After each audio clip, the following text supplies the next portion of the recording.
Isus ode odande i vrati se s učenicima u svoj zavičaj. Sljedeće subote ode u sinagogu i počne poučavati. Mnogi ljudi su se divili i govorili odakle mu ta mudrost i sila kojom čini takva čudesa.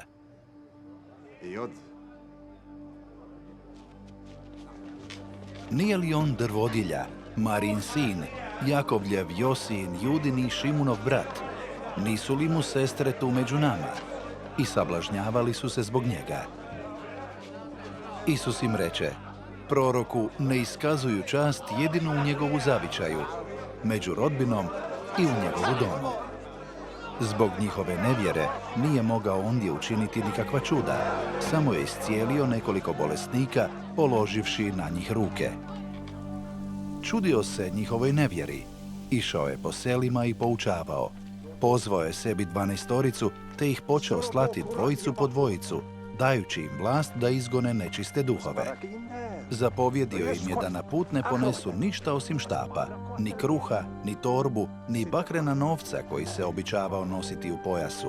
Reče im da obuju sandale, ali da ne ponesu ni ogrtača. Kazao je, kad boravite u nekome mjestu, stanujte u jednoj kući i ne mijenjajte smještaj.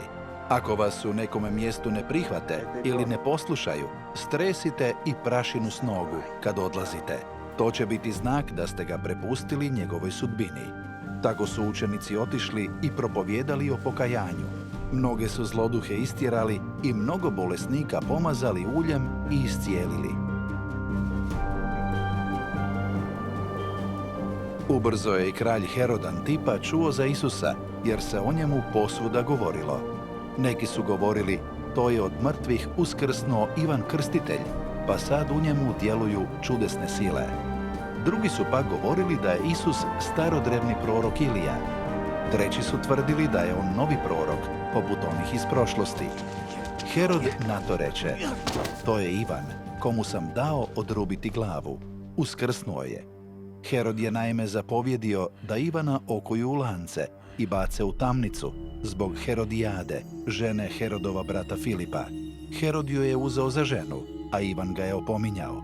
Nije se dopušteno ženiti ženom vlastitog brata. Herodijada je zato zamrzila Ivana i htjela ga je ubiti, ali to nije mogla učiniti, jer je Herod poštivao Ivana. Znao je da je svet i dobar čovjek i zato ga je štitio. Iako bi se uvijek uznemirio kad bi razgovarao s Ivanom, Herod ga je rado slušao.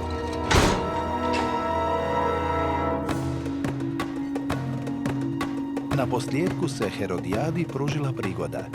Herodu je bio rođendan, te je priredio gozbu za svoje dvorane, visoke časnike i najuglednije građane Galileje.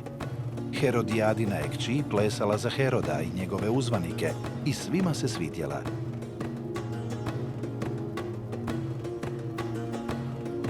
Traži od mene što ti drago, reče kralj djevojci. Pa bila to i polovica mojega kraljevstva i daću ti što zatražiš. Djevojka iziđe i upita majku, što da tražim?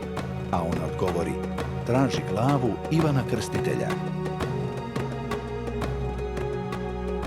Djevojka požuri natrag kralju te mu reče, zapovjedi da mi na pladnju donesu glavu Ivana Krstitelja i to odmah.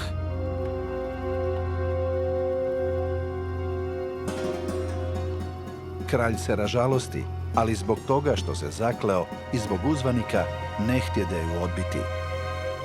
Odmah naredi krvniku da donese Ivanovu glavu.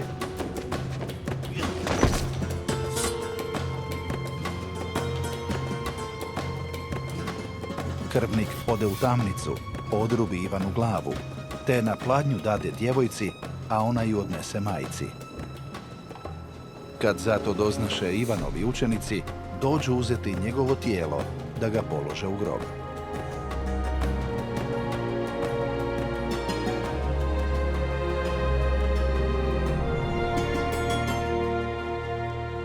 Apostoli se s putovanja vrate Isusu te ga izvijeste o svemu što su činili i što su poučavali.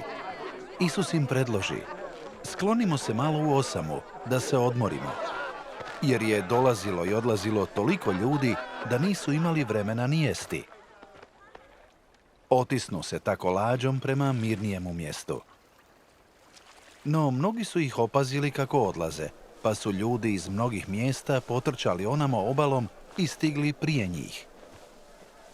Kad je izišao iz lađice, ugleda silan narod i sažali se nad njima, jer su bili kao ovce bez pastira, te ih je dugo poučavao.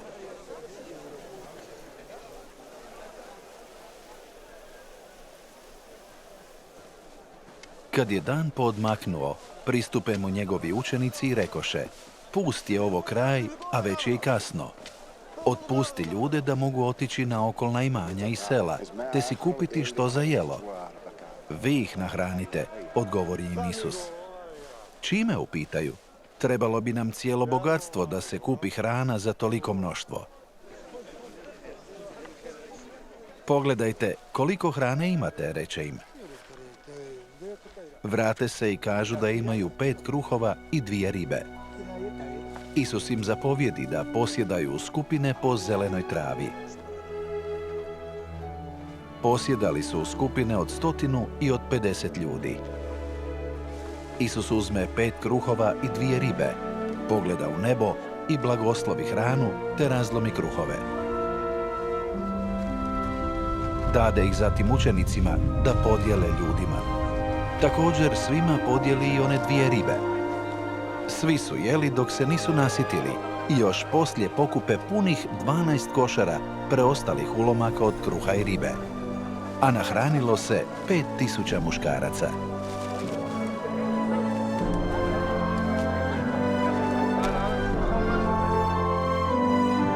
Odmah zatim Isus natjera učenike da uđu u lađu i da preplove na drugu obalu prema Becajdi, dok on otpusti mnoštvo. Pošto se rastao s ljudima, otišao je u goru da se moli. Bila je noć, učenici su bili u lađi nasred jezera, a on sam na kopnu. Opazi da jedva veslaju boreći se s nasuprotnim vjetrom. Te oko 3 ure ujutro krene prema njima hodajući po vodi. Htio im je prići, ali kad ga ugledaju kako hoda po vodi prema njima, vrisnu od straha misleći da je sablast. Svi su ga vidjeli i prestrašili se, ali on im odmah reče: Samo hrabro, ja sam, ne bojte se. Tada je ušao u lađu i vjetar prestane. Učenike je zaprepastilo to što su vidjeli. Još nisu shvaćali značenje čuda s umnoženim kruhom, jer su im srca bila tvrda i nisu vjerovali. Preplove jezero i pristanu u Genezaretu, te privežu lađu i iziđu. Ljudi ga odmah prepoznaju i rastrče se po cijelom kraju da razglase vijest o njegovu dolasku, te mu počnu donositi bolesnike na nosilima. I u koji god bi grad, selo ili zaselak ušao, polijegali bi bolesnike na trgove i ulice, te ga molili da im dopusti dotaknuti barem skut njegove haljine. I svi koji bi ga dotaknuli, ozdravljali su.